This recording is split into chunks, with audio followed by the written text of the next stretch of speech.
the 2008 World Champions of Baseball. The Philadelphia Eagles are Super Bowl champions. Eagles fans everywhere, this is for you. Now entering the game for Philly Pressbox Radio, Bill Furman and Jim Chet Chesko.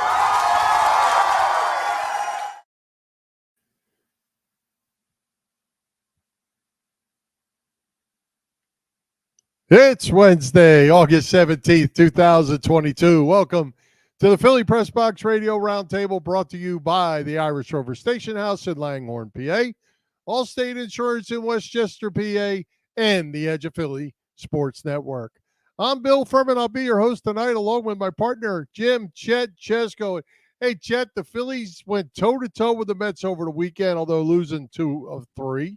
Good baseball games, though. Bounce back against the Reds to win that series 2-1, even though they lost today 1-0. They need to keep winning series.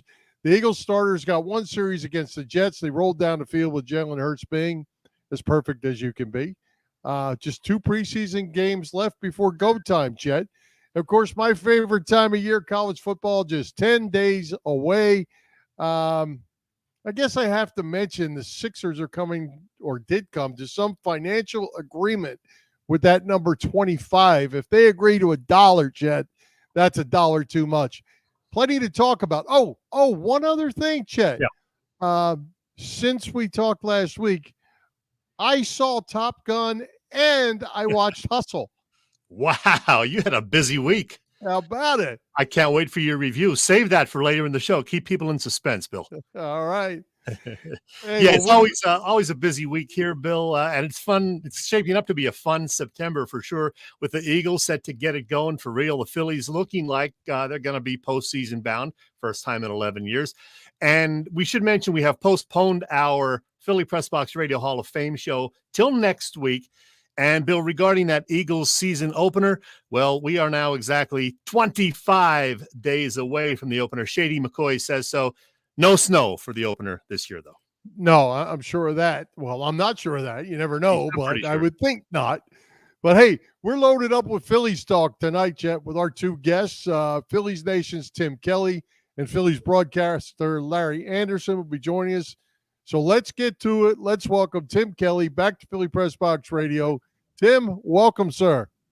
Thanks for having me back, guys. Hey, Tim, always good to see you. Always good to talk to you. Let's get right to it. This Phillies team, yeah, they've been scuffling a little bit offensively. They've been shut out 4 of the last 7 games. That is not good. But for the most part, they're beating the teams they're supposed to beat, the Pirates, the Nats, the Reds, 2 out of 3 anyway. So with 6 weeks left in the season, how are you liking what you're seeing from the Phillies, considering, they've done a lot of this without Bryce Harper? Yeah, I think that's what you have to consider, that you just got Gene Segura back not long ago. Kyle Schwarber's been out for the last few days. So I think it's setting up well for you to win either the 2nd or 3rd wild card spot in the National League and get back to the playoffs for the first time in over 10 years. Mm-hmm. Yeah, is a little concerning that the Mets, of course, we're going to see the Mets for a whole pile of games this weekend, took care of us over the weekend in some really good baseball games. They've come back this week. They're beating up on the Braves, and now we're back to the Phillies. Are the Mets really this good? Yeah, I think they are. Like, if I had to pick a team to win the World Series right now, I think I'd pick the Mets. So I think it is indicative of how good the Mets are. You have it almost felt like a break when you got Max Scherzer Friday night, because I get it, Jacob deGrom doesn't go deep in games, but like, for the 6 innings he pitches or whatever, he's like as good as any pitcher ever in terms of what he's putting out there. So, to have that 1-2 at the top of your rotation, Edwin Diaz is unhittable right now. And you have a lineup that maybe doesn't have, outside of Pete Alonso, a ton of pop, but you just have grinders like Brandon Nimmo, Starling Marte. It's a really, really deep team. So, I think the Mets are probably going to comfortably win the NL East, but there's room, especially now with 3 wild cards, for the Phillies to make the playoffs regardless. Well, speaking of the Mets, since they are in town this weekend, the good news for the Phils is that Scherzer pitched today. DeGrom's pitching tomorrow. The third starter, I guess, is hurt now. So the Phillies are going to miss the Mets' top 3 pitchers this weekend, which is kind of nice. Yeah, it is. And I mean, that's a situation where you get 4 games. You got to win at least 2 of those, I would think. Really, if you put the Phillies record against any team other than the Mets this year, it's excellent. Against the Mets, it's been disastrous. Now, a lot of that came before you made a change in manager, and really that changed the course of this season. But certainly, if you want to feel like in the playoffs you have a chance to beat anybody, it would be good to take care of the Mets in this series. Well, Tim, as we look forward down the stretch and get to those playoffs, those series during the playoffs, I'm comfortable as heck that the Phillies can run 5 starters out there, or they can run 3 if it's a short series and put 2 of those guys in the bullpen. They have 5 guys that can get people out right now. Yeah, I think certainly Wheeler and Nola, whatever order you want to put those 2 in, is one of the best 1-2 punches in the league. It's not as good as DeGrom and Syndergaard, or DeGrom and Scherzer, but it is an excellent 1-2. And then at this point, I'm going Ranger Suarez number 3. He's been about as good as anyone in baseball over his last 7 starts now, if you count today. So you're in a really good situation. And then if you need a game 4, you cross that bridge when you get there, whether it's Syndergaard or Zach Eflin comes back, whatever the case may be. You figure that out when you're there. But certainly you have to like your chances with that top 3 of winning 2 out of 3 games. Let's assume Bryce Harper is back by September 1st. It's looking like that's going to be the case. He's probably going to be on a rehab assignment next week. So he's going to be the DH for the rest of the year once he comes back. What happens then with Derek Hall? Is he just a pinch hitter coming off the bench? Yeah, I think he becomes a pinch hitter and then a guy that occasionally, if Rhys Hoskins needs a day against a right-handed pitcher, that you put in there. But there's certainly nothing wrong with that. The Dodgers and some of the teams we see consistently making deep playoff runs have to make those type of tough decisions where you put a guy that's hitting well on the bench, and there's nothing wrong with having a guy with the home run power that can come up and change the course of the season off the bench late with one swing. And who do you see being the odd man out in the outfield, assuming Harper goes to the DH? Castellanos will be out there. Schwarber will be out there. Who's going to be the center fielder and who's going to be sitting? Well, I mean, it's not official right now, but it certainly looks like after last night that kind of took care of itself, because Brandon Marsh is probably going to be on the injured list for at least some period of time. He avoided like tearing an ACL or meniscus or Achilles, so that's good. But he has a sprained left ankle and he's a bruised left knee. So that's still the type of injury that will put you out for a month maybe. So you figure that out. They are pretty thin on outfield depth right now, especially since it doesn't appear right this minute, at least, that Bryce Harper is going to play in the outfield again this season. So you run Matt Vierling out there, and I'm not a whole lot sure what else you do. Whether it's someone internally or signing someone from outside the organization. Hey, how about the moves Dave Dombrowski made right before the deadline? All of those moves look like they're paying off, especially, I mean, just look at the game on Monday. All 4 moves helped to a win.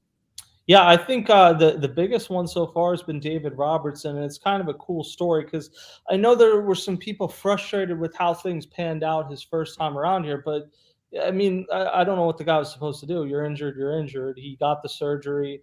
It has a long recovery time, but now he's come back, and at age 37, he's been excellent. And the Phillies probably have the best bullpen they've had since 2008. Like they have a really deep bullpen.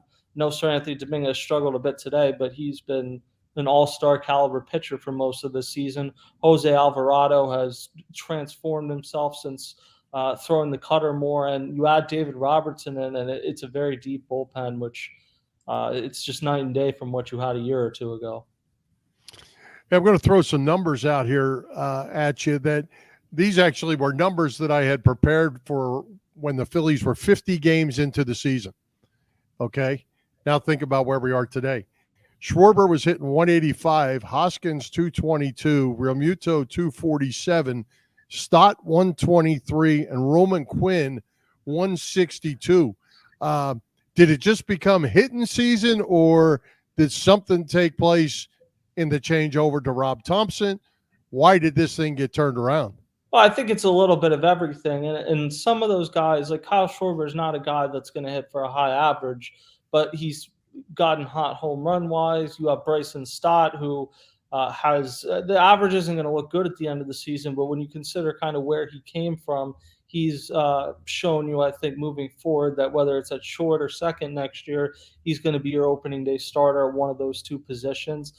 Castellanos hasn't consistently gotten it going like he has in some other seasons in his career. So that's kind of the one that stands out to me. But I think you had guys that were cold at the beginning of the season that should be better and have been better. Alec Boehm obviously has been significantly better both in the field and at the plate. So it really is a combination of things. And to me, it's undebatable at this point.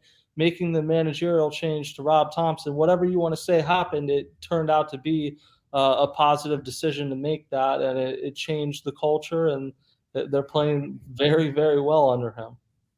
Yeah, they sure are.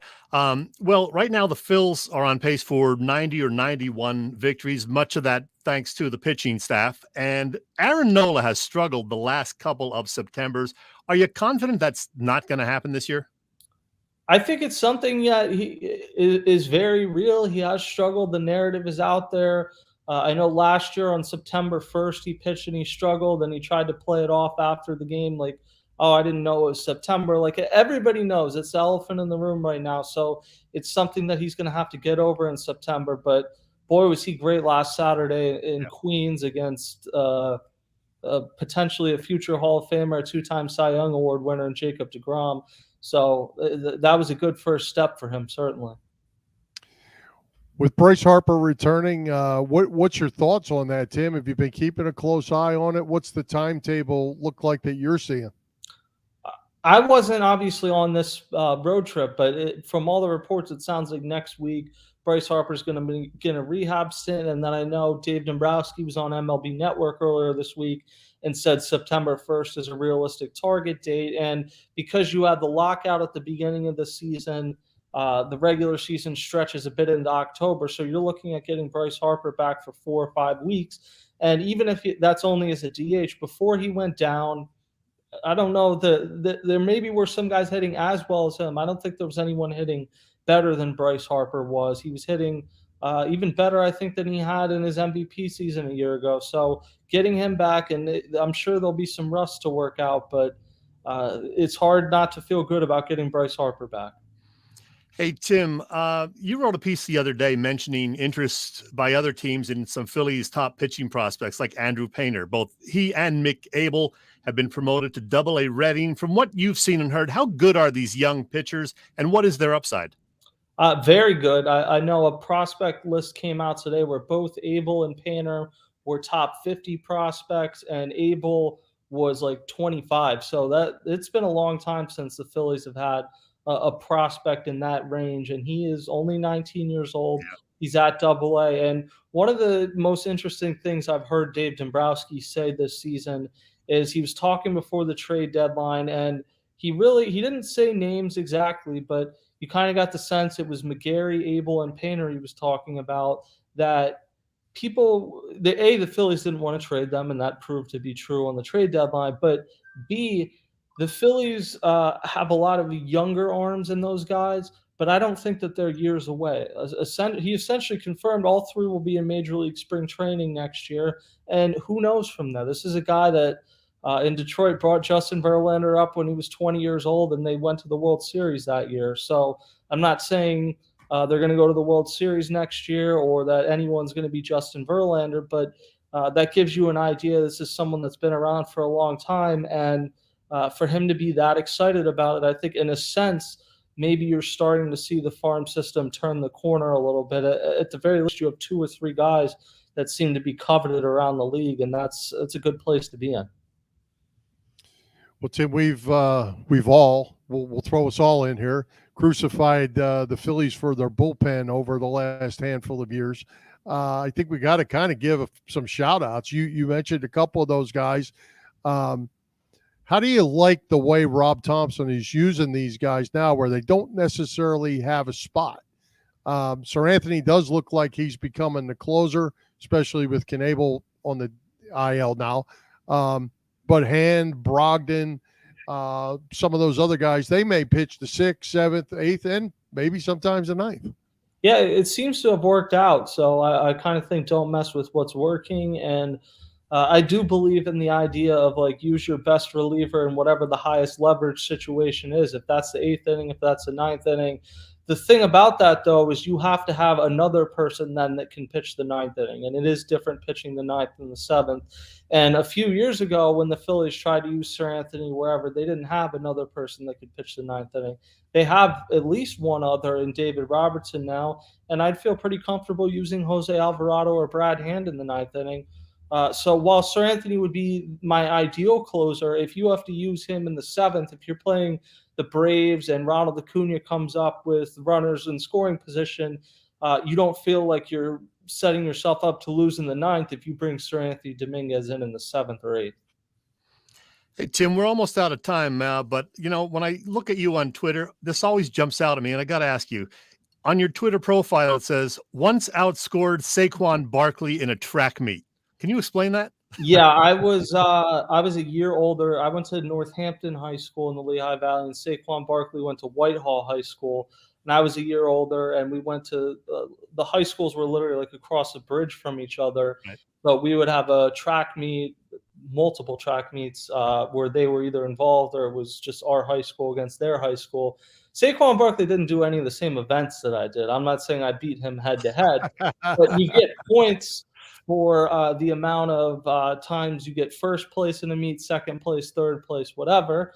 And I was a really good hurdler at the time, not an Olympic athlete, but I did very well in that meet, and that's turned out to be my athletic claim to fame. Well, Saquon Barkley is like friends with LeBron James and Drake now, so he probably got the better end of that. But yeah, but you're friends with us. Yeah, well, true.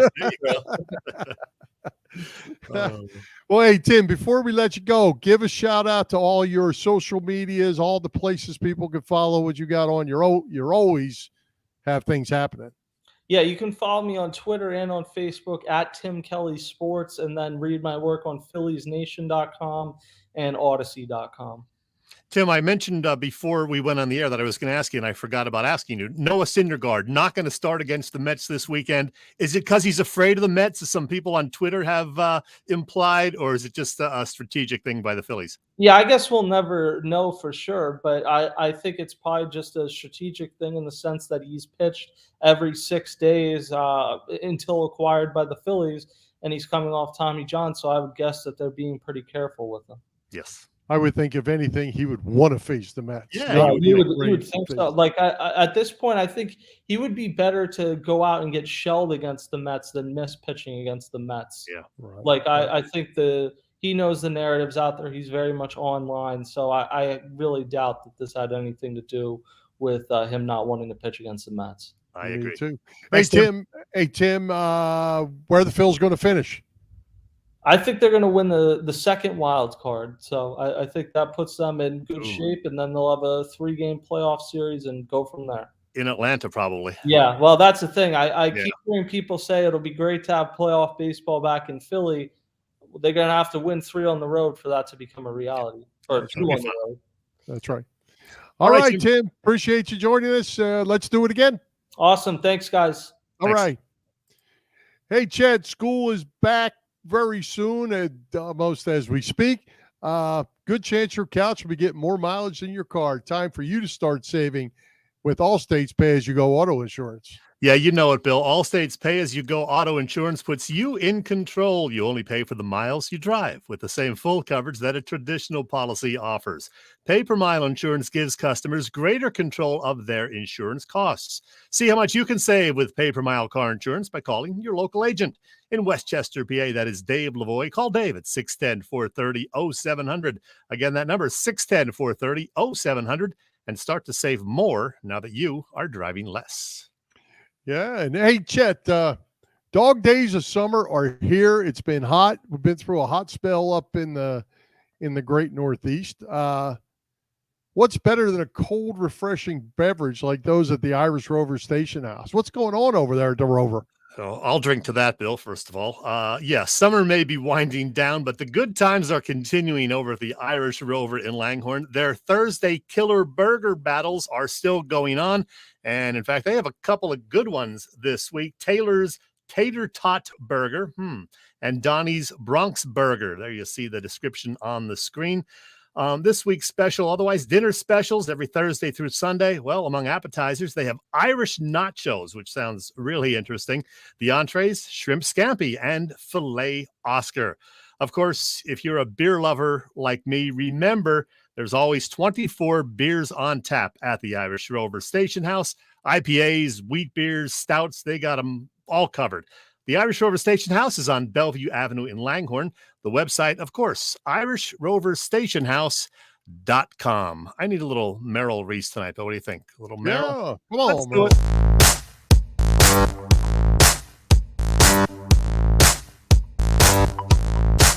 Hi, football fans. This is Merrill Reese, and you're listening to Bill and Chet on Philly Pressbox Radio. It's good!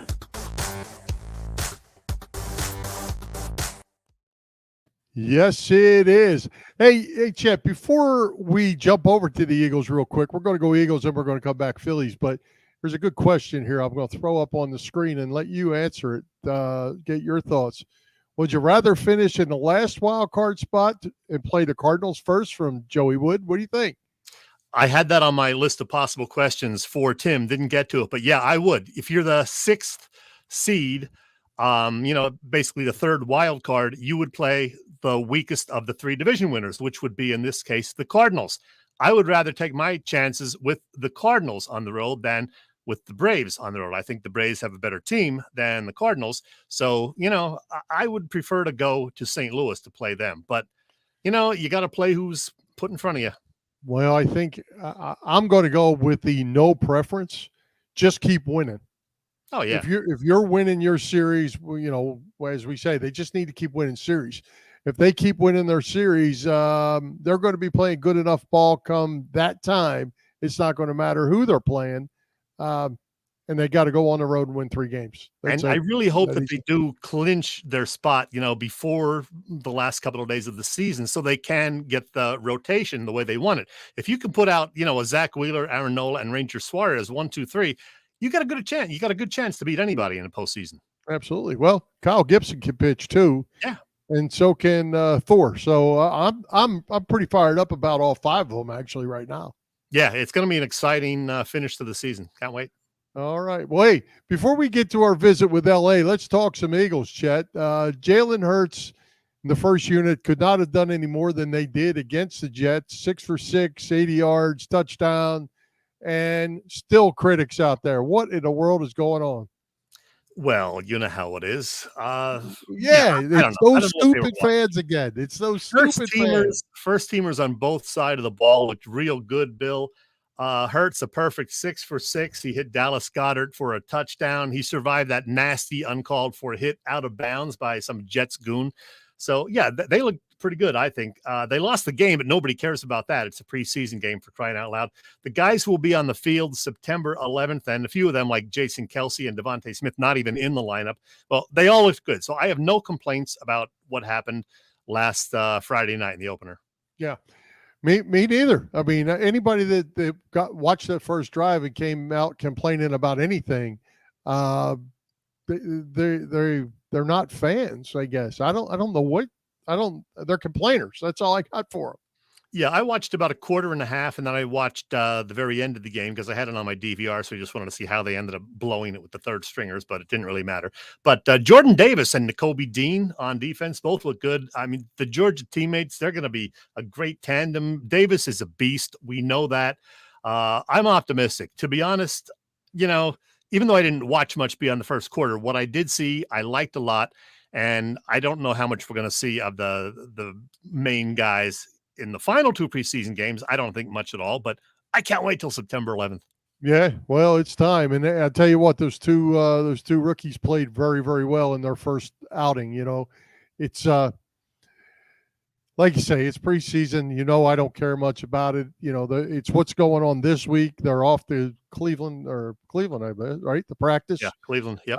That's where the activity goes on, and we find out the ones versus ones at that point. So we'll see. We'll see how it goes, but we'll see how much more the ones play this week in the Sunday game, and then just one more outing, Chet, a week off, and it's go time. Yeah, it's going to be exciting. And don't forget, make your plans for Christmas already, Bill, because Christmas Eve, you got the Eagles and Cowboys, and then Christmas Day at noon, the Knicks and the 76ers. So the family time is going to take a little bit of a hit for that holiday because I got some games to watch. Yeah, well, you'll watch the Eagles Cowboys at least. Maybe not. I will watch the Eagles Cowboys. I don't know about wasting my Christmas on Joel Embiid and the Knicks. Here we go. Jeez, it's August and you're bashing Embiid, Mike. Oh, no, I'm not. I was bashing the Sixers. Hey, speaking two quick basketball things because we have a second here before we're going to start our LA interview. LeBron James, $97 million for 2-year extension today. Yeah. Eating must be pretty hard for him out there. And what about your buddy Bill Russell? Not your buddy, Bill Russell, having his number 6 retired by the entire league. You on board with that? Yeah, I was kind of taken by surprise by that because, then you're going to wonder, why not Wilt Chamberlain? Why not, some of the other greats? But I mean, he certainly is a legend. 11 championships in 13 years, the first NBA black head coach. All of those rings that he won. So I can understand it. I don't have a problem with it. I'm not a fan of the Celtics, never was, but I mean, he's certainly one of the all-time greats. We talked previously after he died about, what he had to go through in terms of racism and all of that, his civil rights work. So I'm okay with it. I'm okay with what the NBA did with Bill Russell. Yeah, I'm a little bit okay with it. I mean, he did all those things and he was great at it. But I'll just take, and we won't even put Wilt in this conversation, but somebody like Kareem Abdul-Jabbar has done a lot of those same things, maybe not back in day one, but he's followed up on what Bill Russell laid out. He's also was a pretty good player too. Do you come back and say, hey, we got to retire his number later as well? The other thing I have with the NBA, Chet, is there are 16 guys presently wearing number 6. And they can all continue to wear them. Yeah. It could be 15 years before they get rid of number 6. So to me, if you're going to do it, do it. Well, that's what they do with Mariano Rivera, too. Yeah, I didn't like that either. No, I understand that. You get grandfathered into those kind of things. So I'm okay with that. But with Mariano Rivera, there was 1 or 2 maybe at the time, Rivera being the last one, 16 guys. Chet, I didn't realize there were that many. There's one happens to be LeBron James. Yeah, I was going to say there's a few stars, including LeBron. So, hey, congrats to Bill Russell. And again, I'm okay with what the NBA did. So we'll just leave it at that. I didn't hear you say congrats to LeBron James for $97 million. I'm a little envious. I would take $97 million. So yeah, he will be 39 and a half, 40 if he goes for that final year then. 24, 25, and he hopes to play with his son, Bronny, who's going to be probably drafted in 2024. So maybe he'll work something out there because, players control their destinations now, it seems. Yeah, well, Bronny's got to get better, too, because he's not that yet. He's not, but somebody will take him just because he is LeBron's kid. You know that. Yeah. All right, let's get back to the Phillies, Chet. You had a chance to sit down with former Phillies pitcher, longtime broadcaster Larry Andersen just this morning. So your conversation is pretty up to date, except for today's game. How does LA like the 2022 Phillies down the stretch? Well, like all of us, he's looking forward to seeing how good this team can be, with Bryce Harper coming back. Castellanos, your guy, picking it up a little bit of late. The pitching staff looking real good. The bullpen looking great. So he's optimistic. And if I'm pressing the right button, we'll see what he says here. Let's see. I hate doing this share thing, but it has been a couple of years since we last did this baseball talk with Phillies color analyst. Well, the sometimes radio analyst, I should say. the weekender, as his pal Scott Fransky calls him, Larry Andersen. Hello, Larry. How are you? I'm doing good. How about you? Good. How's your summer going? Good. A lot of little extra time, or I shouldn't say a lot extra time. Unlike other years. Phillies are playing well, though, and as we speak, Wednesday morning, Larry, ahead of an afternoon Phillies-Reds game in Cincinnati, the Phillies are a playoff team. Hopefully it'll stay that way going into September and October. From your vantage point, what's been the big difference for the improved play since June 1st? The managerial change, coincidentally. I think the bullpen settling in. I think we took what was a very suspect bullpen at the start, I think, to a very successful bullpen right now. I think that's been the biggest difference in what this team's doing. The offense, to me, has been the weakest point, which was supposed to be our strong point. That's been our weakest point for me. And they can talk about the numbers per game, average runs per game, but it's kind of skewed to me because you can score 12 one game and then go 3 games in a row or 3 out of 4 games being shut out. And there's no consistency there. And I think that's been a big problem, a trouble spot for the Phillies, is their lack of consistency offensively. It's been better of late, but actually the last 4 or 5 games, they didn't do well offensively. The good pitching is going to stop good hitting, and I think we've shown that. Yeah, when you're going up against DeGrom and Scherzer, it's a little more difficult, I guess.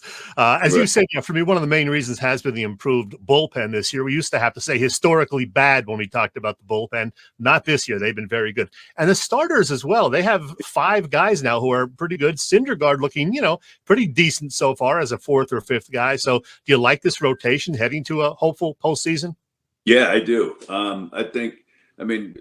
Having DeGrom and Nola at the top, and now I think Ranger has really settled in to the last 4 or 5 games pitching like he did last year. And he finished last year, I believe, with an ERA under 150, 1.5. And if he gets back to that and stays on this roll, and Gibson, he's shown what he's capable of doing.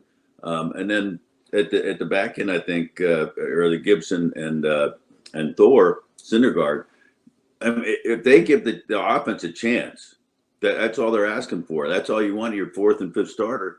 Just give this team a chance to win, and then it's up to the offense, and that's it comes down to them doing their job. But that's what you look for, and I think that's been a strength also. The rotation as a whole has been good.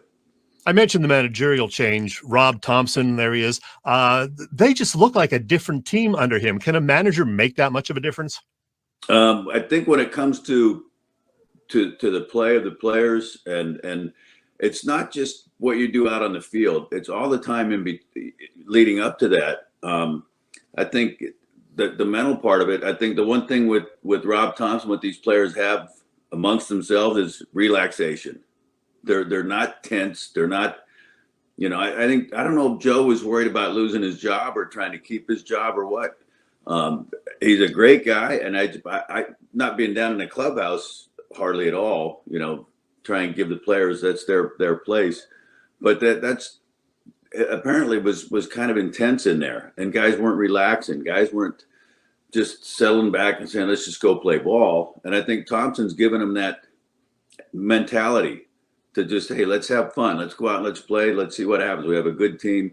And it just seemed like guys just seemed to relax under him. And I think that shows in the way they've been playing the last 2 months.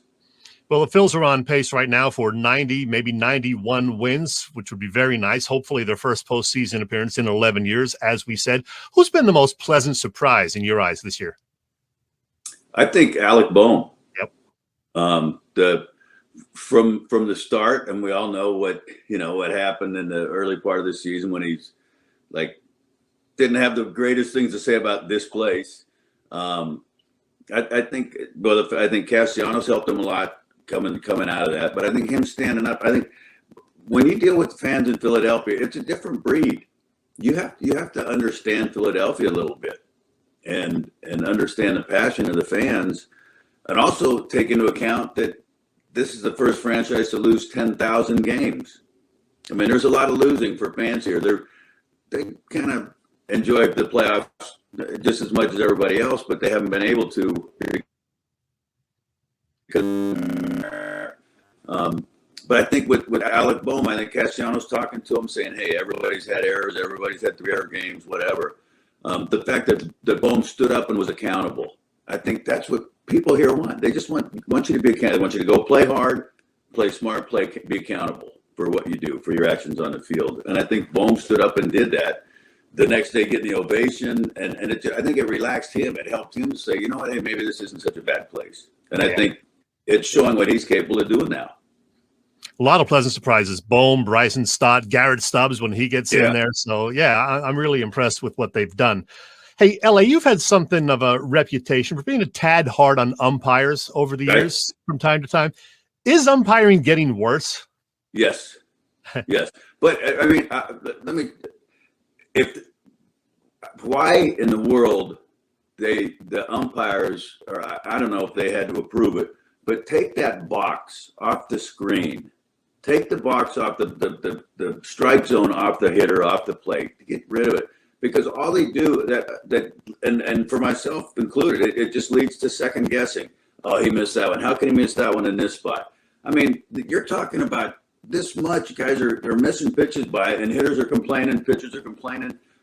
It's like these guys are human, and they're not robots. I mean, not yet. So, like, you have to cut them a little slack, and I try to, but the box makes it tough. It's like, well, you missed that. How can you miss that in this situation? You know, game situation, tie score, 9th inning, couple men on, you call a strike that's 2 inches off the plate. It's you just can't. I mean, the box really hurts it, I'm so surprised the umpires allowed that to happen. And I think they have the power to stop it. Speaking of the robot thing, what's your take on that? Should they go to robot balls and strike calling in the future or not? I have this conversation all the time, it seems, of late. And I like that there's some human element, but when that human element is not really doing a real good job being human. Larry, Joseph Santalaquita wrote a nice piece about you recently for Philly Voice about how the fans miss hearing you during this now 3/4 of the season that you're not there. As he wrote, Larry Andersen, for all his lovable animated crabbiness, is missed. He's the get off my lawn man you want to hug and sit down and have a beer with.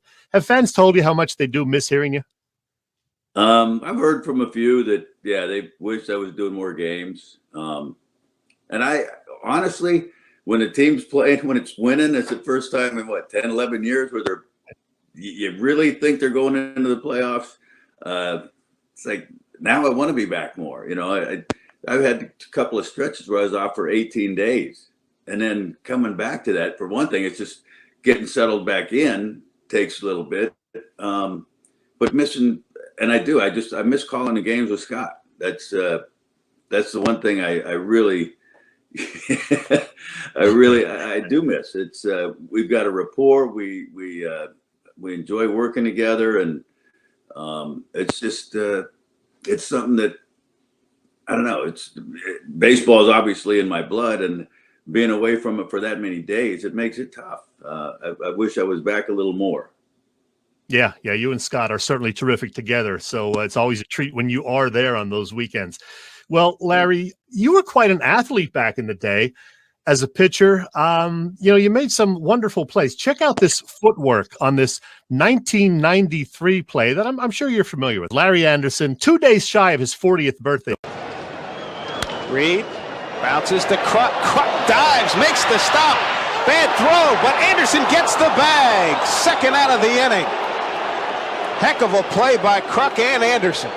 A big smile because on his feed to Andersen stumbled all over his feet to catch the ball first and then to find a way to tag the bag. Nice play by Kruk. Off goes his cap. Here's the throw. Andersen trips, and as he falls down, he still finds the wherewithal to tag the bag. Larry, that was pretty impressive. That's some unbelievable athleticism right there, let me tell you. And you know what? It wouldn't have been so bad, but that fat guy playing first base, he couldn't get up to throw me the ball sooner, so I had to slow up, and then it was a high throw, so everybody thinks I tripped over the bag. I was dragging my foot over the bag, trying to make sure I got the bag on the high throw. And Krupke came up, and I remember him. I'm looking at him, and he's got about 3 buttons missing on his shirt from the dive. I guess the impact of his gut hitting this dirt popped the buttons, and he bent over and was just laughing. I had to start laughing, and I looked up Randy. I remember Randy Marsh was the first base umpire. I looked up at Randy and I said, "Randy, I'm too old for this blankety blank," and he just started laughing. And it's like, it's going to take me a second to get up. Yeah, well, I mentioned it was right before your 40th birthday. It's no secret. You're going to be 70 on your next birthday, Larry. That's next spring. Have you made a decision yet about next season? Are you coming back for at least, part of the season? It's still up in the air. I honestly, I wish I knew right now in my heart what I was going to do. And obviously it's up to the Phillies too. They have a little say in this. But there's times where I think I want to come back and do all the home games. I want to do them all. There's other times where it's like, you know what, having that time off, that was kind of nice. So I'm still torn. I do. I enjoy doing the games again. I don't know when I'll make the decision or when they'll want me to make the decision. I'm sure they don't want me to wait too long. But it's definitely gonna take some soul searching, some time to just sit down and think about it. Well, over the last 4 or 5 years, you've gone from doing all the games to just home games to this year doing just weekend home games. I'm thinking next year you'll only do Saturday games that start before 6 p.m. when the temperature is between, say, 55 and 75. How's that? I think working it that way, I think I'm going to be able to break Brett Favre's record of the number of times he retired. And that's really what I'm setting out to do. Well, that's about it, though. Hopefully you're improving your golf game, at least with this extra time. I wish. I really. I've actually turned down a couple times to play recently. One at Marion, once at Aronimink, because right now I don't feel like I have any business going out in a golf course. The last couple years apparently it's not like riding a bike, because I was okay, very average before, and now I'm just terrible. And I'm like, I probably need to go hit some balls a little bit more, spend a little more time at the driving range before I feel comfortable going out to some courses. Well, Larry, enjoy these next 2 months or hopefully even longer, well into October, we hope, with the Phillies. And this was a lot of fun, of course. Thanks for visiting Philly Pressbox Radio. Enjoy the rest of the season, as I said, and don't work too hard. I appreciate it.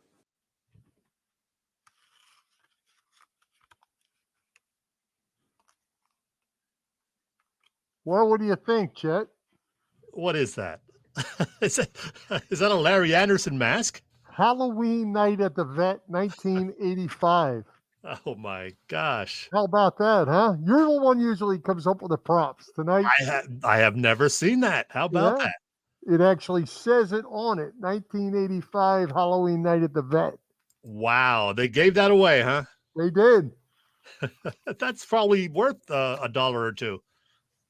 There you go. I love it. Wasn't LA great, though? And he mentioned the inconsistencies. Yeah, I love that. Hang on to that, Bill.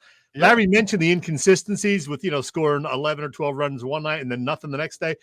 That was before our interview today, and of course, or before the game today, where the Phillies got shut out for the 4th time in 7 games. You can't be doing that.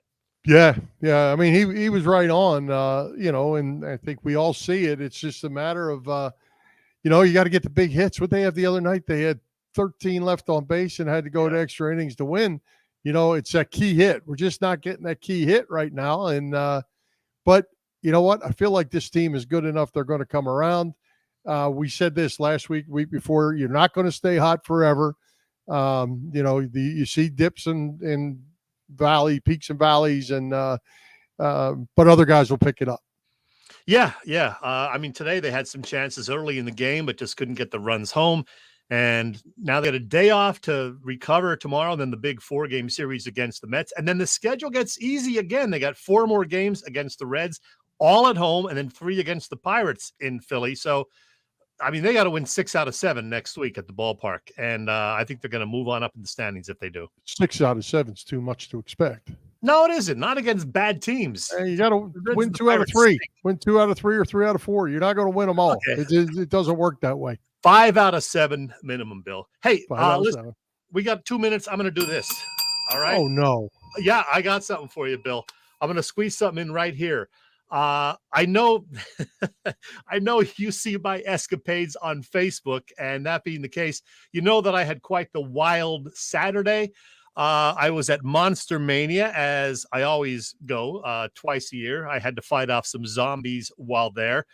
I survived, fear not.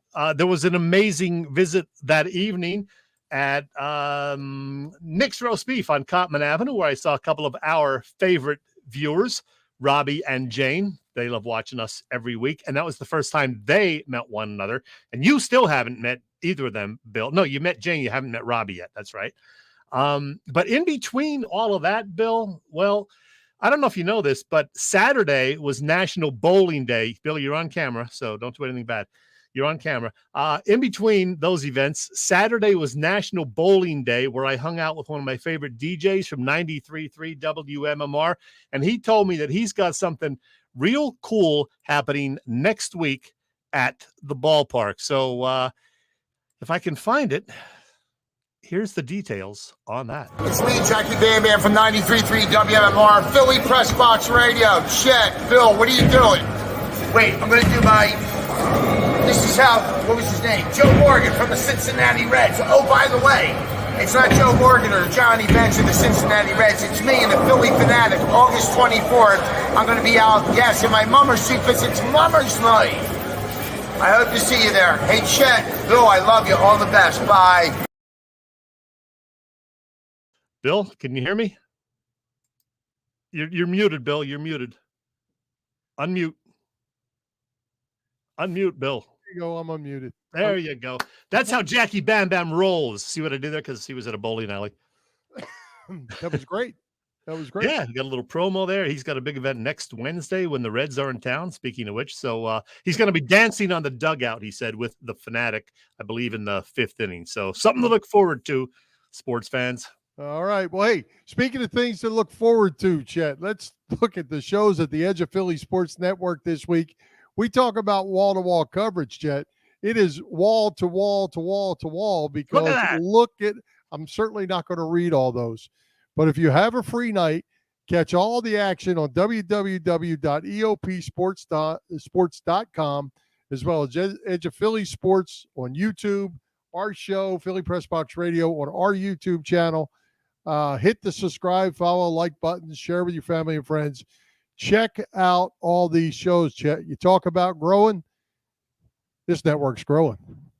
Yeah, it sure is. You can pretty much watch and listen to stuff all day long now because there are just so many shows to choose from. You know, the ones that we have become to get familiar with over the years, and now all these new ones, Chalk Talk and Round Mound, Kelly Green Hour. My goodness, EOP is killing it. And there's going to be a lot more come Eagles season. There will be post-game every week, pre and post-game every week as well. So check it out. It's going to be a lot of fun.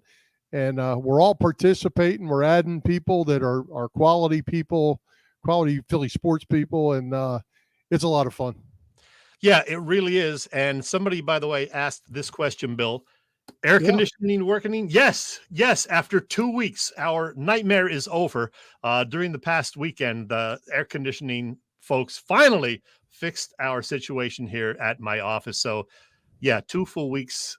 I had to have just a bunch of fans keeping me cool, but now the AC is back and all is well. Does that mean you don't have to drink at work now, or? Well, I still have a beverage during our show. Tonight it's a Sly Fox Hellas Lager. But, yeah, you got to drink water to stay hydrated during the day, Bill, no matter what the temperature. That's right. All right. Hey, great guest tonight, and Tim Kelly and Larry Andersen, who's coming to Philly Press Box Radio next week. And, don't forget, Wednesday, we are going to do our Philly Press Box Radio Hall of Fame ballot for real. But we've had so much going on tonight, we just pushed it out a week. Yeah, that is true, Bill. We are going to put up right now our existing Hall of Famers, okay? This is what we got. I'm not going to read them all off, but over the years, we have put in 45 Hall of Famers into our Philly Press Box Radio Hall of Fame since we started doing it in 2014. Not counting 3 or 4 broadcasters. And next week, you will help us expand that list over the latter part of August. We will unveil the holdover nominees and a few new names to consider next week. So that's going to happen. In addition to that, well, you're going to enjoy a fun interview with this guy who happens to be the drummer for the Hooters, David Wasikinen. We had him on about 3 years ago, pre-pandemic.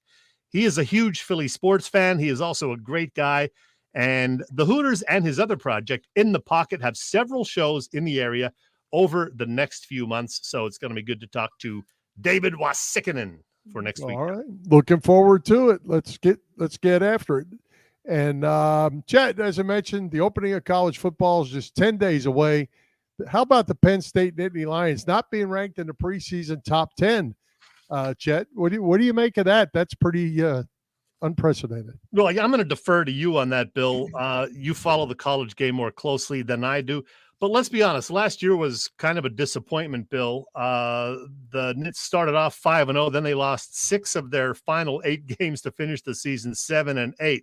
I know the quarterback was hurt for a while, but I mean, do they even deserve to be ranked after going 7-6 last season? Yeah, probably not. Or it be in that top 20, bottom half of the 20.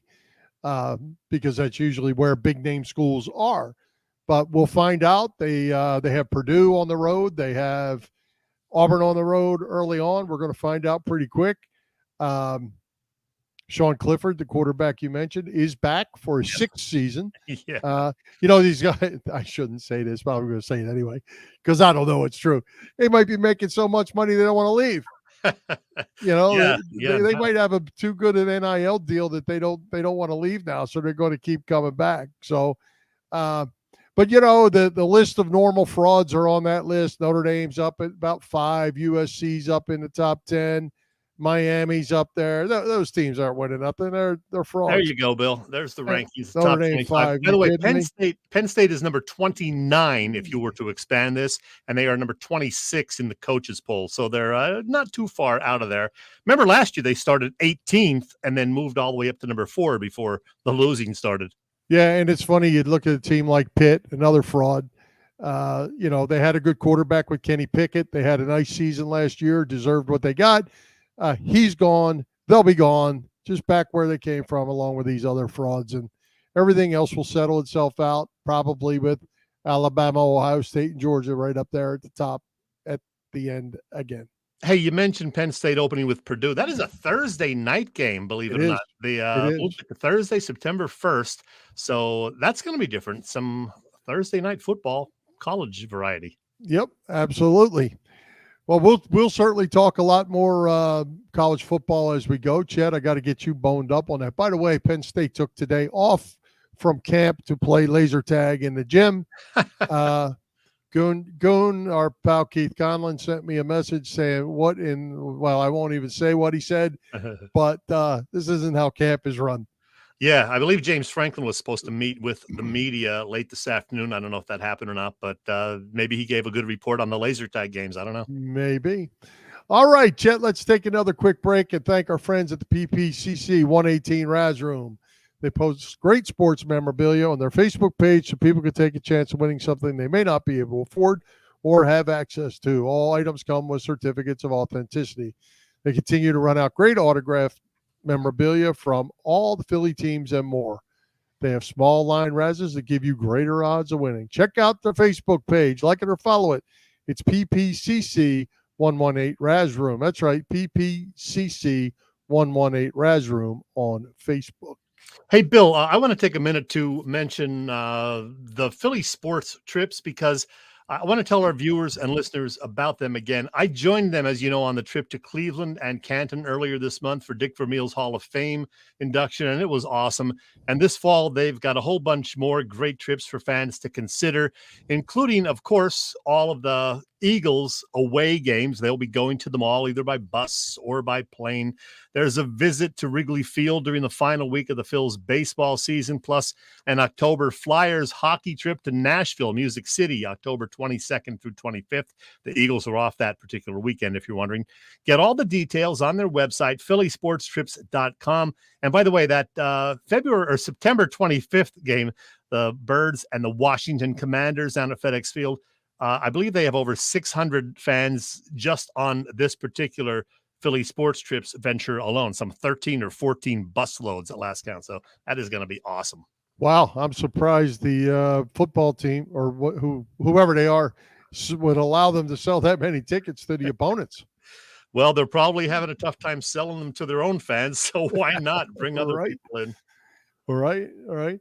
How about a parting shot for you tonight? You have anything for us? Oh, let's see what I got for you tonight, Bill. Yeah, I don't remember if we ever talked about this previously, but back in the mid-1980s for a couple of seasons, Bill, I was the color analyst for radio broadcasts of Princeton University basketball, 1985-86 and 86-87. And before the games, I would tape an interview with the head coach, and that, of course, would be the legendary Pete Carrill. Well, play-by-play man David Brody and I did all the games those 2 seasons, including the road trips to Penn, Columbia, Cornell, Dartmouth, Yale, Harvard, and Brown, the every other Ivy League schools.